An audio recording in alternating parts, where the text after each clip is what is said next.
నమస్తే welcome to అమ్మా news నా పేరు తరంగిణి ముందుగా బులెటిన్ లో హెడ్లైన్స్ చూద్దాం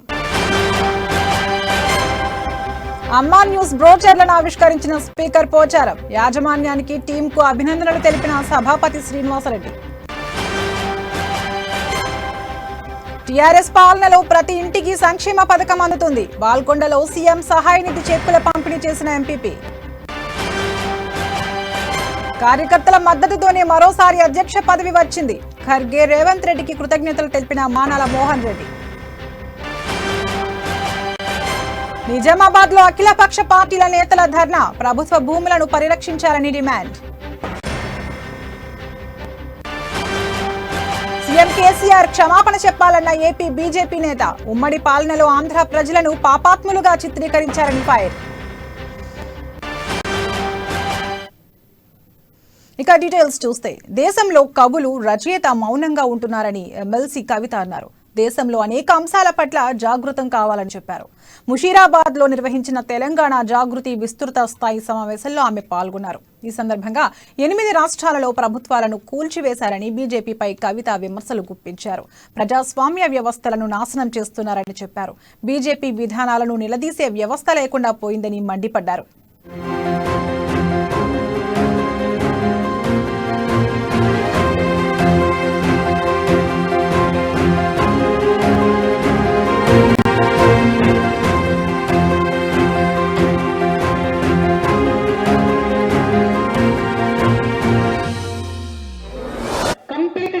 కంప్లీట్ గా బంద్ చేసిండ్రు కానీ ఎక్కడన్నా ఒక్క ప్రొటెస్ట్ అన్న చూసిండ్రా మీరు ఏదన్నా యూనివర్సిటీ విద్యార్థులు ఎక్కడన్నా రోడ్డుకెక్కి ప్రొటెస్ట్ చేసిండ్రా అదే మన IIIT బాసర విద్యార్థులు మొన్న లొల్లి గాయ పెడితే విద్యాశాఖ మంత్రి గారు అక్కడికి పోయి వారి సమస్యల్ని తీర్చాల్సి వచ్చింది అది మన ప్రభుత్వమైనా సరే సమస్య ఉన్నప్పుడు మాట్లాడేటటువంటి చైతన్యం ప్రజా సమూహాలకు ఉండి తీరాలి అది మన తెలంగాణలో ఉన్నది ఇవాళ చైతన్యాన్ని దేశవ్యాప్తంగా రగిలించాల్సినటువంటి అవసరం ఉన్నది ఆ అవసరాన్ని ఆ భావజాలాన్ని తీసుకెళ్లేటటువంటి శక్తి సత్తా మన తెలంగాణ జాగృతి లాంటి సంస్థలకు ఉన్నది కాబట్టి భారతదేశ వ్యాప్తంగా కూడా ఆ యొక్క కార్యాచరణను మనం తీసుకొని ముందుకెళ్లాలనే ఒక ఆలోచన అనేక మంది పెద్దలు నాతో పంచుకోవడం జరిగింది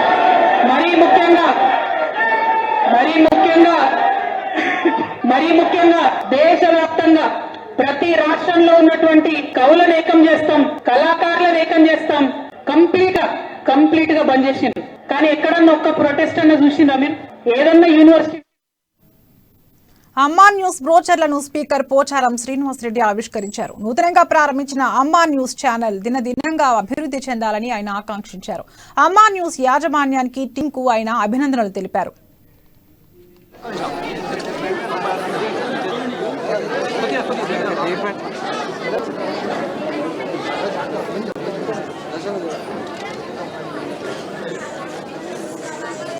కూర్చోండి అందరూ కూడా బాన్స్వాడ పట్టణ కార్యవర్గ సభ్యులందరూ కూర్చోండి ఆయన భాస్కరన్న గారు ఒక ఆధ్వర్యంలో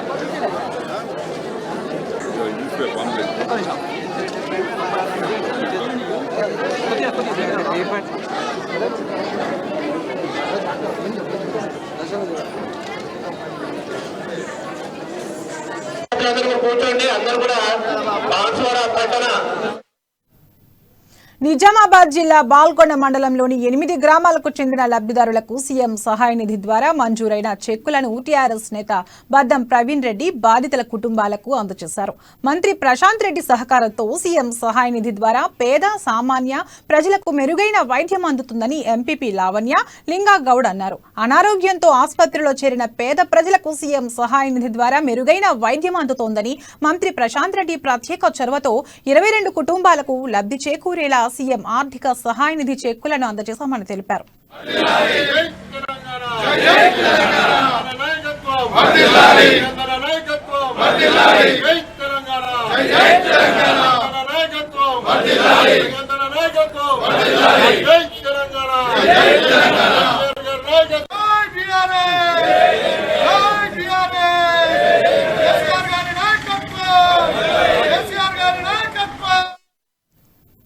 నాయకులు నాయకులు కార్యకర్తలు అందరూ కలిసి ముందుండి కార్యక్రమాలను విజయవంతం చేయడం ద్వారానే తనకు రెండోసారి కాంగ్రెస్ నిజామాబాద్ జిల్లా అధ్యక్ష పదవి దక్కిందని మానాల మోహన్ రెడ్డి అన్నారు. తనను రెండోసారి జిల్లా కాంగ్రెస్ కమిటీ అధ్యక్షులుగా నియమించినందుకు జాతీయ కాంగ్రెస్ అధ్యక్షులు మల్లికార్జున ఖర్గే, రాష్ట్ర కాంగ్రెస్ కమిటీ అధ్యక్షులు రేవంత్ రెడ్డి జిల్లా నాయకులకు కృతజ్ఞతలు తెలిపారు. పదవులు రాలేవని ఎవరూ అధైర్యపడొద్దని, కాంగ్రెస్ పార్టీలో పనిచేసిన ప్రతి ఒక్కరికి గుర్తింపు దక్కుతుందని తెలిపారు.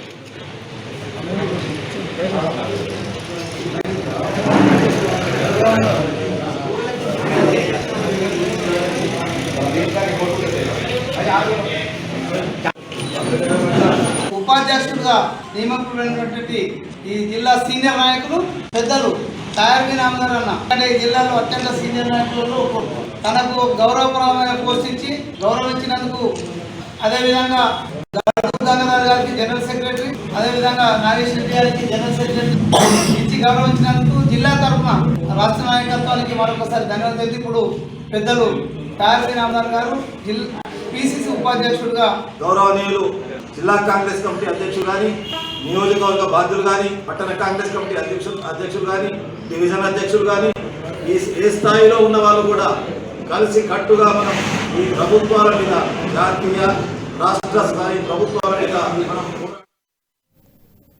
నిజామాబాద్ జిల్లాలో అఖిలపక్ష పార్టీల ఆధ్వర్యంలో కలెక్టర్ కార్యాలయం వద్ద ధర్నాను నిర్వహించారు. క్రీడా మైదానం, ఇతర ప్రభుత్వ కార్యాలయ స్థలాలను ప్రైవేట్ సంస్థలకు, వ్యక్తులకు అప్పగించే ప్రయత్నాలను తక్షణమే విరమించుకోవాలని డిమాండ్ చేశారు. అనంతరం కలెక్టర్కి వినతి పత్రం అందజేశారు. కేంద్రానికి గుండెకాయ లాంటి ప్రభుత్వ స్థలాలను ప్రైవేట్ వ్యక్తులకు అమ్మడాన్ని పాత కలెక్టరేట్, ఇతర ప్రభుత్వ స్థలాలను ప్రైవేటీకరించడాన్ని వెంటనే ప్రభుత్వ స్థలాలను ప్రైవేటీకరించడాన్ని వెంటనే స్థలాలను కొంతమంది పెట్టుబడిదారులకు, వ్యక్తులకు లేదా రాష్ట్ర ప్రభుత్వంలో ఉండేటటువంటి ప్రజా ప్రతినిధులకు లీజుకి ఇవ్వడానికి ప్రయత్నాలు కొనసాగుతున్నాయి. ఇది చాలా అన్యాయమైనటువంటిది. ఈ విధానాన్ని సిపిఎంఎల్ ప్రజాపంత పార్టీగా, అఖిలపక్ష పార్టీగా మేము ఖండిస్తున్నాం. ముందుగా నిజామాబాద్ నగరంలో ఉండేటటువంటి ఖలీల్వాడి గ్రౌండ్ ని అది పబ్లిక్ పర్పస్ గా ఉండేటటువంటి దాన్ని ఇవాళ హాస్పిటల్ చేశారు. హాస్పిటల్ ఏమో మెడికల్ కాలేజ్ గా చేశారు. మెడికల్ కాలేజ్ ఊరు బయట ఎక్కడ కట్టినా సరిపోయేది, కానీ ఇక్కడ పబ్లిక్ పర్పస్ ప్రజా సంఘాలు గాని, రాజకీయ పార్టీలు గాని బహిరంగ సభలు నిర్వహించుకోవడానికి ఒక్క స్థలం లేనటువంటి దాన్ని మనం ఉన్నాం. ఇవాళ కొత్త కలెక్టరేట్ కట్టిన తర్వాత పాత కలెక్టరేట్ ఆవరణ అంతా కూడా ఆ స్థలాలన్నింటినీ కూడా కూలగొట్టి ఇంధనాన్ని.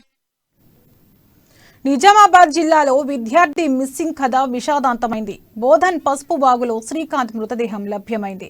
80 రోజుల క్రితం కాలేజీకి వెళ్తున్నానంటూ ఇంటి నుంచి వెళ్లిన శ్రీకాంత్ కనిపించకుండా పోయాడు. అయితే బోధన్కు చెందిన ఓ యువతిని శ్రీకాంత్ ప్రేమించినట్లు స్థానికులు చెబుతున్నారు. తమ కుమారుడి మృతికి ప్రేమ వ్యవహారమే కారణమంటున్నారు శ్రీకాంత్ తల్లిదండ్రులు. ఆ అమ్మాయి తరపు బంధువులపై అనుమానం వ్యక్తం చేస్తున్నారు. బోధన్ రోడ్లపై ఆందోళనలకు దిగారు మృతుడి బంధువులు. బాధ్యులపై కఠిన చర్యలు తీసుకోవాలని డిమాండ్ చేస్తున్నారు.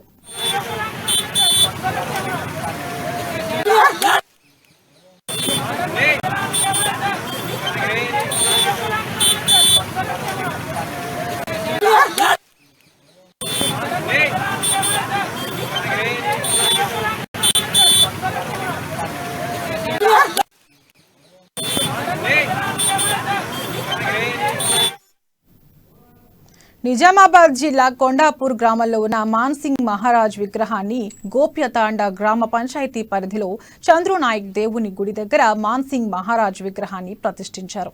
ఈ కార్యక్రమంలో కొండాపూర్ గ్రామ ప్రజలు, గోప్యతాండ నాయకులు రాములు నాయక్, సర్పంచ్ రామచందర్, ఎంపీటీసీ చందర్ నాయక్, దేశ్యా నాయక్, పన్యా నాయక్ తదితరులు పాల్గొన్నారు.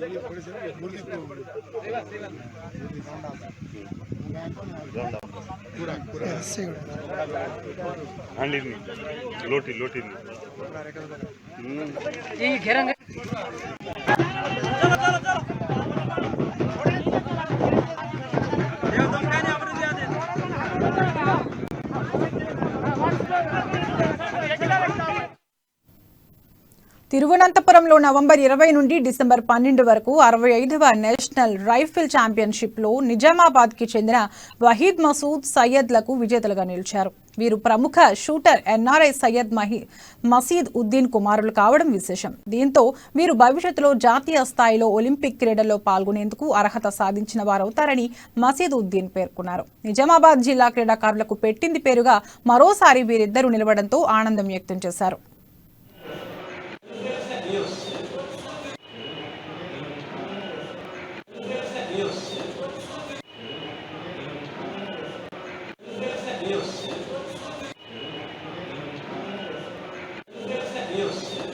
దానివల్ల నాకు 5 years తర్వాత ఒక అచీవ్మెంట్ దొరికింది.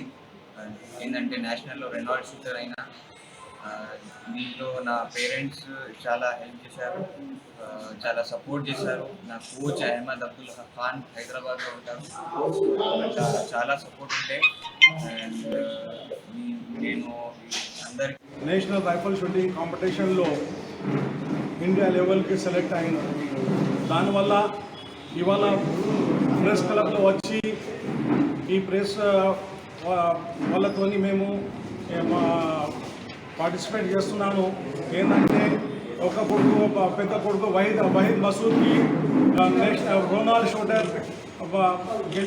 దానివల్ల నాకు 5 years తర్వాత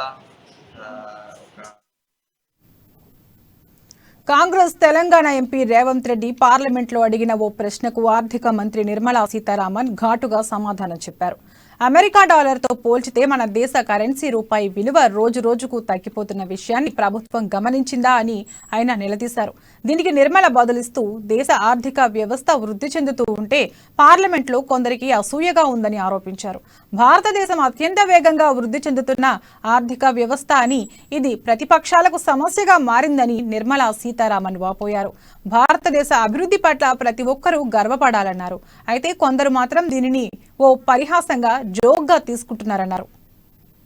पूरे आईसीयू में थे, पूरे इकोनॉमी आईसीयू में थे सर. जब तक वो खड़े हैं मैं भी खड़े रहूंगी, मगर जवाब पूरे देने का मौका दीजिए. रिकॉर्ड में नहीं हो रहा, आपका रिकॉर्ड में हो रहा है. पूरे इकोनॉमी तब आईसीयू में थी, पूरे दुनिया भारत को फ्रेजाइल 5 में रखा गया था और उस गांव से चुनकर इतना दूर आया, आपके ऊपर बहुत उम्मीद लेकर आए हैं, तो हमें रक्षा करना आपका जिम्मेदारी है सर. सर मैं ये कहना चाह रहा हूँ सर,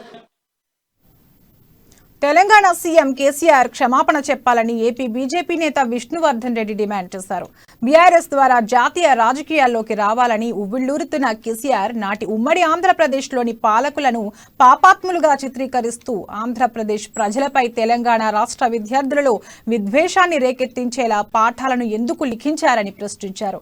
పక్క రాష్ట్రాల ప్రజలపై విషం చిమ్మే కేసీఆర్ కు జాతీయ రాజకీయాల్లోకి వచ్చే అర్హత ఉందా అని నిలదీశారు.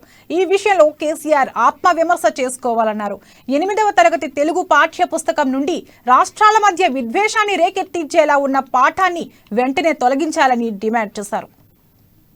ముఖ్యమంత్రి కేసీఆర్ గారు టీఆర్ఎస్ పార్టీని జాతీయ పార్టీగా ప్రకటించిన తర్వాత ఆంధ్రప్రదేశ్ లో ఇతర రాష్ట్రాల్లో పెద్ద ఎత్తున కోట్ల రూపాయలు ఖర్చు విస్తరణ కోసం ప్రయత్నం చేస్తారు. ఎవరికి అభ్యంతరం లేదు, స్వాగతం. అదే సందర్భం మీరు ఇంకా నేటికి ముఖ్యమంత్రిగా ఉండి తెలంగాణ యొక్క విద్యార్థుల్లో, యువతలో, ఆంధ్ర రాష్ట్ర ప్రజల పట్ల, ఈ ప్రాంతం యొక్క నాయకుల పట్ల మీ యొక్క విద్యార్థుల్లో, యువతలో విషము నింపేటువంటి 8వ తరగతి పాఠ్యాంశంలో అధికారికమైనటువంటి యొక్క పాఠాలు ఏవైతే ఉన్నాయో దాన్ని తొలగించమని చెప్పి బీజేపీ డిమాండ్ చేస్తుంది. ఎందుకంటే ఈ దేశం ఔన్నత్యాన్ని, భారత రాజ్యాంగాన్ని విలువను గౌరవించే వ్యక్తులు మాత్రమే జాతీయ పార్టీ పెట్టి ఇతర రాష్ట్రాల్లో ప్రచారం చేస్తారు. జాతీయ భావాలు ఉండాలి. గుజరాత్ ఎన్నికల్లో చారిత్రాత్మక విజయం సాధించిన బీజేపీ ఆ రాష్ట్రంలో వరుసగా 7వసారి ప్రభుత్వాన్ని ఏర్పాటు చేసింది. గుజరాత్ 18వ సీఎంగా భూపేంద్ర పటేల్ తో గవర్నర్ ఆచార్య దేవవ్రత్ ప్రమాణం చేయించారు. దీంతో గుజరాత్ సీఎంగా వరుసగా 2వసారి భూపేంద్ర పటేల్ ప్రమాణ స్వీకారం చేశారు. గాంధీనగర్లోని కొత్త సచివాలయానికి సమీపంలో ఉన్న హెలీప్యాడ్ మైదానంలో జరిగిన ఈ కార్యక్రమానికి ప్రధాని నరేంద్ర మోదీ, కేంద్ర మంత్రులు అమిత్ షా, రాజ్నాథ్ సింగ్, బీజేపీ జాతీయ అధ్యక్షుడు జె జేపీ నడ్డా సహా బీజేపీ పాలిత రాష్ట్రాల ముఖ్యమంత్రులు హాజరయ్యారు. ముఖ్యమంత్రి భూపేంద్ర పటేల్ తో పాటు పలువురు కేబినెట్ మంత్రులు, పలువురు స్వతంత్ర మంత్రులుగా బాధ్యతలు చేపట్టారు. కానూభాయ్ దేశాయ్, రుషికేశ్ పటేల్, రాఘవ్జీ పటేల్, బల్వంత్ సింగ్ రాజ్పుత్, కువర్జీ బావాలియా, ములుభాయ్ బేరా, కుబేర్ దిండోర్, బానుబెన్ బాబారియా కేబినెట్ మంత్రులుగా ప్రమాణం చేశారు.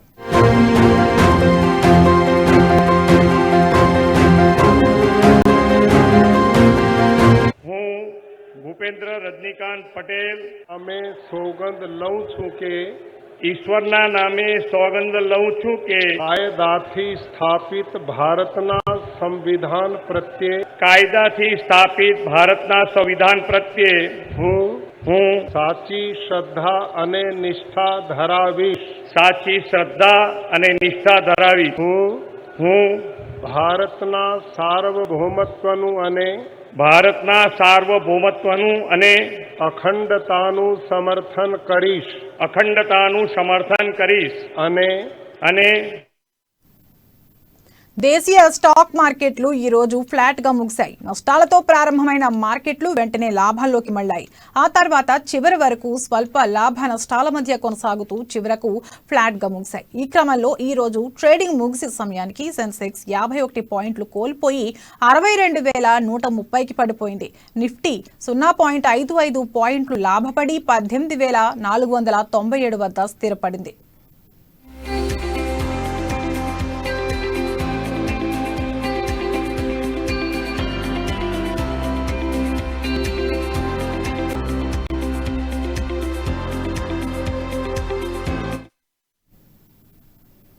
జనసేన బాస్ పవన్ యాత్ర మొదలు పెట్టనేలేదు. కానీ ఆయన ప్రచార రథం ప్రచారంలోనే దుమారం రేపుతోంది.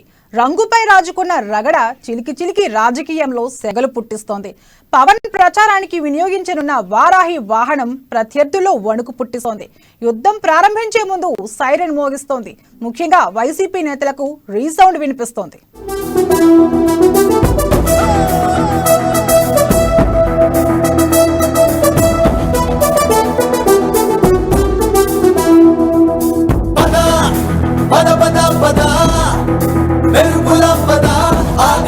భువనం అదిరే అరుపులా పద పద కోటి గొంతులా పిలుపులా పద ఈ సమయం గమనం మలిచే మలుపులా పద. వారాహి, జనసేన, వీర మహిళలు, జనసైన్యం ఇలా పేర్లు మాత్రం అద్భుతం.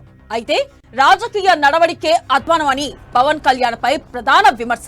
పేర్ల విషయంలో పవన్ పవర్ పంచింగ్ ఉంటే పనిలో మాత్రం డీలా పడ్డారని టాక్ కూడా వినిపిస్తుంది. ఇక జనసేన ప్రచార వాహనం వారాహిపై స్టెప్ బై స్టెప్ ప్రకారం అధికార వైసీపీ విష ప్రచారం మొదలుపెట్టింది. కానీ అదే ప్రచారం వారి మెడకు చుట్టుకుంటుంది. వ్యవస్థలకే వైసీపీ రంగు పూసిన విధానంపై ఇప్పుడు జనసేన టార్గెట్ చేయడం ప్రారంభించింది. అధికార పార్టీ వైఫల్యాలను ఎండగట్టడానికి ప్రభుత్వమే ఒక ఆయుధాన్ని జనసేన చేతిలో పెట్టినట్టయింది. జనసేన పార్టీ ఏనాడు కూడా చట్టానికి వ్యతిరేకంగానో చట్టాన్ని ఉల్లంఘించే విధంగానో ఏ ఒక్క కార్యక్రమం కూడా ఎప్పుడూ మేము చేపట్టాం. ప్రభుత్వంలో ఉన్న పెద్దలందరి సహకారంతో వాళ్ళకి మేము సహకారం అందించి ప్రజల సమస్యలు తీర్చడానికి కోసం మేము బయటకు వచ్చి తిరుగుతాం తప్ప సమస్యలు సృష్టించడానికి మాత్రం పవన్ కళ్యాణ్ గారు ఎప్పుడు కూడా ఒప్పుకోరు. కాబట్టి తొందరపడి కొంతమంది ముందుగానే ప్రెస్ మీట్లు పెట్టి ఎందుకో భయపడిపోతున్నారు. వారాహి అనే పవన్ కళ్యాణ్ గారి వాహనం రాబోయే ఎన్నికల్లో ఆయన క్యాంపెయిన్ చేయడానికి కోసం సిద్ధమవుతోంది. ఇంకా దాంట్లో ఇంకా మార్పులు అనేకం ఉన్నాయి. ఖచ్చితంగా ప్రభుత్వ నియమాల మేరకు ఏ విధంగా కార్యక్రమాలు చేయాలన్నా సరే దానికి అనుగుణంగానే చేస్తాం తప్ప వీళ్ళలాగా హైకోర్టుకి వెళ్ళి ముట్టికాయలు తినిపించుకుని అప్పుడు వచ్చి రంగులు మార్చి ప్రభుత్వ విధానాలకి వ్యతిరేకంగా పనిచేసే వ్యక్తులను ఎట్టి పరిస్థితులు జనసేన పార్టీ ఆ విధంగా పనిచేయదు. ప్రభుత్వ వ్యవస్థని దుర్వినియోగం చేసుకునే విధంగా ఈ ప్రభుత్వం చేసిన కార్యక్రమాలు రంగుల విషయంలో మీ అందరికీ తెలుసు. కాబట్టి వారాహి గురించి మాట్లాడే అర్హత వీళ్ళకి లేదు. భయపడిపోయి రేపటి రోజున పవన్ కళ్యాణ్ గారికి రాబోయే ఆదరణ జనసేన పార్టీకి పైన పెరుగుతున్న అభిమానాన్ని చూసి తట్టుకోలేక ఈ విధంగా వాళ్ళు మాట్లాడుతున్నారు. వారాహి వాహనానికి మిలిటరీ వాహనాలకు మాత్రమే వేసే ఆలివ్ గ్రీన్ రంగు వేశారని, ఇది చట్ట విరుద్ధమని వైసీపీ లీడర్ పేర్ని నాని చెప్పారు. ఆ వాహనాన్ని రిజిస్ట్రేషన్ కూడా చేయరన్నారు. లక్షల పుస్తకాలు చదివారని బీరాలు పలికే Pawan Indian motor vehicle act పుస్తకాన్ని చదివి ఉంటే ఈ పరిస్థితి వచ్చేది కాదన్నారు. సినిమాల్లో మిలిటరీ డ్రెస్ వేసుకుని బోర్డర్ లో పాకిస్తాన్ సైనికులను కాల్చి చంపినట్టు నటించవచ్చన్నారు. నిజ జీవితంలో అలా ఉండదని గుర్తుంచుకోవాలని హితవు పలికారు. పవన్ కళ్యాణ్ గారు వారాహి అని రథం వచ్చిందంట.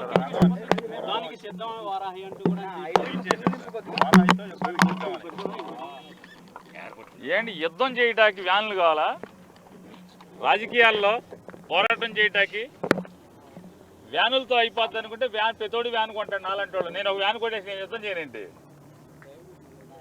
వ్యానుకో డబ్బులు ఉన్నంత మాత్రాన వ్యాను కొన్నంత మాత్రాన యుద్ధం చేస్తున్నట్టు కాదు. ఇది సినిమాల్లో అయితే అన్నీ బాగుంటాయి. నేనేదో పొద్దున మీలాంటి విలేకరే ఇందాక లేకపోతే నా పక్కన మీటింగ్లో ఒక ఆయన ఎవరో ఇంకా మీటింగ్ జగన్ గారు రాలేదని మీటింగ్ ముందు చూపిస్తున్నాడు. ఆయన ఏంటంటే ఒక వీడియో వస్తుంది, 2-3 సర్దార్జీలు ఆకుపచ్చ డ్రెస్సులు వేసుకుని నడుస్తుంటే నేను సినిమా టీజర్ ఏమో మామూలు దాన్ని ఏమంటారు గ్లింప్సెస్ అంటున్నారు కదా ఇప్పుడు కొత్తగా. ఆ సినిమా గ్లింప్స్ ఏమన్నా కొత్త సినిమాకి సంబంధించింది ఏదో అనుకుంటే ఏ సినిమా షూటింగ్ ఏదన్నా సినిమా కాదండి. అది ఏదో దానికి ఇంత ఊరేగింపు ఎందుకు? అటు ఇటు ఆకుపచ్చ మన మిలిటరీ డ్రెస్సులు వేసి నడిపించడం ఎందుకు? ఎన్ని ఎందుకు అని చెప్పానన్న. ఏమండి వ్యాన్కి ప్రొటెక్షనా? ఆయనకి ప్రొటెక్షన్ ఎందుకు? బాగానే ఉన్నారు కదా. తిడుతున్నారు మమ్మల్ని అందరినీ, నా కొడకల్లారని తిడుతున్నాడు. మేము రక్షణ ఇవ్వకుండానే వచ్చి వెళ్ళిపోతున్నాడు. వచ్చి మమ్మల్ని బూతులు తిట్టి వెళ్ళిపోతున్నాడా? కారు మీద ఎక్కి ఊరేగి వెళ్తున్నాడు ఆయన. అందరూ చూస్తున్నారుగా, కారు మీద ఎక్కి ఊరేగి వెళ్తున్నాడు. మమ్మల్ని నా కొడకల్లారా, కాపు నా కొడకల్లారా, వైఎస్ఆర్ కాంగ్రెస్ పార్టీలో ఉన్నాడు కాపు నా కొడకల్లారా తిట్టి శుభ్రంగా మజాగా వెళ్ళిపోతున్నాడుగా. ఇంకా రక్షణ ఇంకేం నాకు అర్థం. ఇంకా అంతగానే ఇంకేం తిడదామని, ఇంకేం చేద్దామని మమ్మల్ని అంటే వ్యాన్ కొన్నంత మాత్రాన వ్యాన్ ఉన్నాడు పెద్దోడు, డబ్బులుండి వ్యాన్ కొన్న పెద్దోళ్ళు యుద్ధం చేస్తా అంటే ఇదే మిలిటరీ ఏంటి? వారాహి వెహికల్ విషయంలో అధికార పార్టీ చేస్తున్న కామెంట్స్ ను బలంగా తిప్పికొట్టాలని జనసేన నిర్ణయించింది. విశాఖలో జరిగిన జనసేన సోషల్ మీడియా ప్రతినిధుల సమావేశంలో వివాదంపై ఫుల్ క్లారిటీతో మాట్లాడారు ఆ పార్టీ కీలక నేత నాదెండ్ల మనోహర్. ప్రభుత్వ చర్యలను వైసీపీ అనవసర కామెంట్స్ పై తీవ్ర స్థాయిలో ధ్వజమెత్తారు. వైసీపీ చర్యలపై ఘాటుగా వ్యాఖ్యానించారు. అటు జనసేన తరపున కూడా ఒక ప్రకటన విడుదల చేశారు. న్యాయస్థానాల్లో లెక్కకు మించి మొట్టికాయలు పెట్టుకున్న వారంతా ఇప్పుడు నిబంధనల కోసం మాట్లాడడం ఏమిటి అని ప్రశ్నించారు. పవన్ ఎప్పుడూ నిబంధనలకు లోబడి పనిచేస్తారని, స్థాయికి తగినట్టు మాత్రమే వ్యవహరిస్తారని ఫుల్ క్లారిటీ ఇచ్చారు. ఏ రంగు వేశారో చూడకుండా రవాణా శాఖ ఎలా అనుమతిస్తుందని కూడా ప్రశ్నించారు.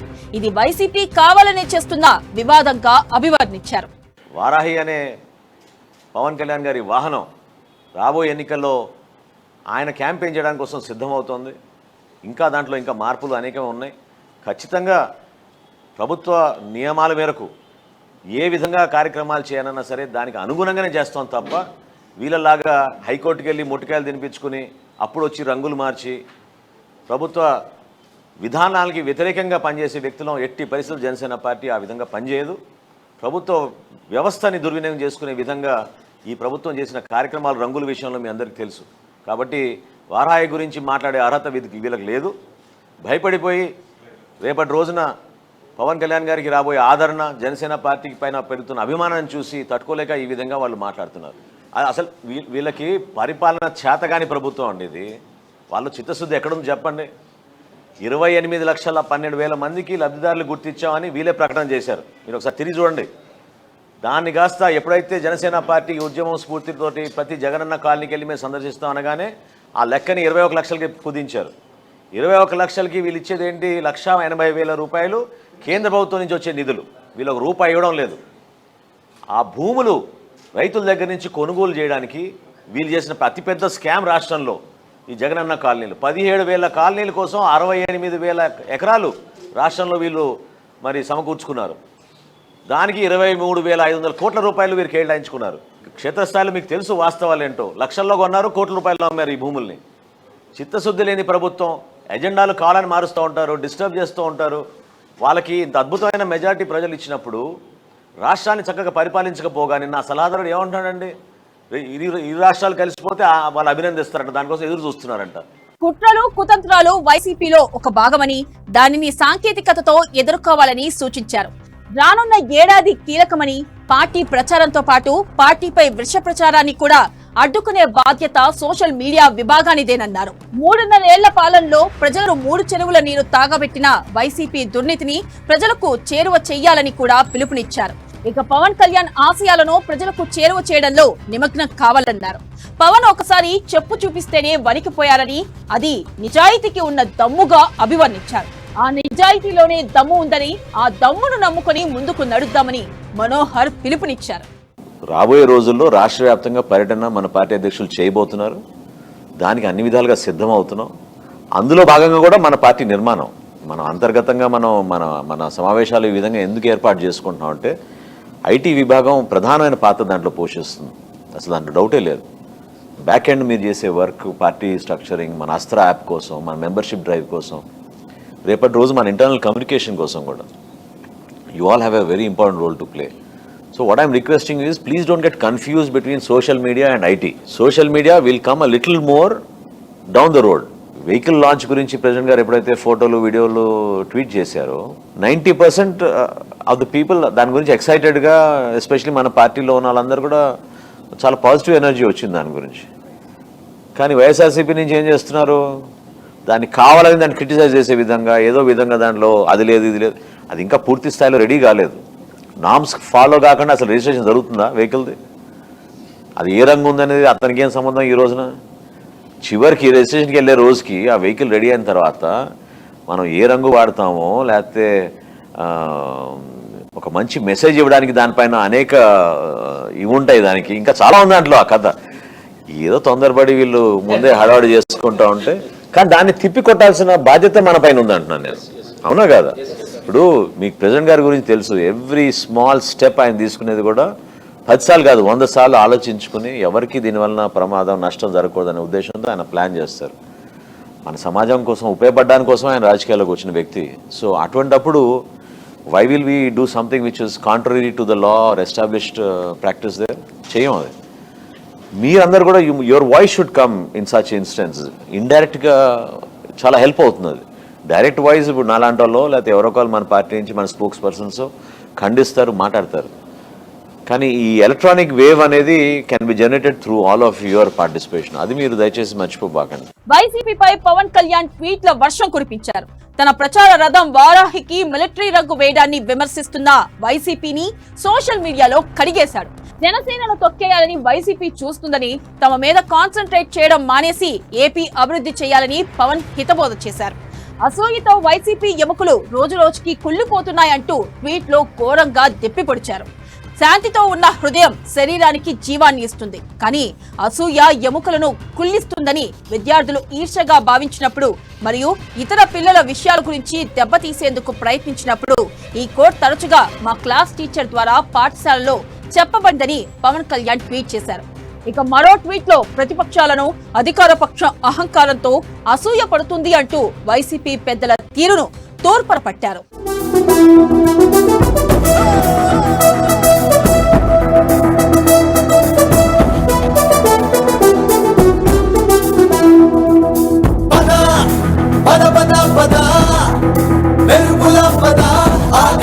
భువనం అదిరే అరుపుల పద పద కోటి గొంతులా పిలుపుల పద ఈ సమయం గమనం మలిచే మలుపుల. పవన్ వరుస ట్వీట్లతో మొత్తానికైతే వారాహి వాహనం ఏపీ రాజకీయాల్లో సరికొత్త ప్రకంపనలు పుట్టిస్తున్న సంకేతాలు కనిపిస్తున్నాయి.